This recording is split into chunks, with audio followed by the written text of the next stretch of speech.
খেয়ালি রান্নাতে আপনাদের স্বাগত। আজকে আমরা একটা হেলদি স্ন্যাক রেসিপি শেয়ার করছি। এটার জন্য আমাদের লাগবে বাদাম, মাখনা, কিশমিশ, কারি পাতা এবং চিড়ে।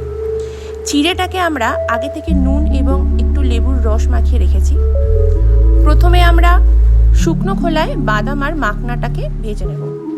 তারপর সামান্য সাদা তেল দিয়ে কারি পাতা ফোড়ন দিয়ে চিড়ে, ভেজে রাখা বাদাম আর মাখনা দিয়ে ভালো করে ভেজে নেব যতক্ষণ না হালকা বাদামি রং আসছে।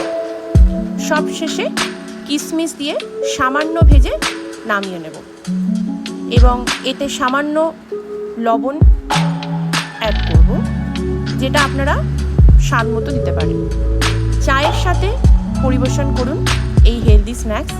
ভালো লাগলে অবশ্যই লাইক করুন, চ্যানেলটাকে সাবস্ক্রাইব করুন।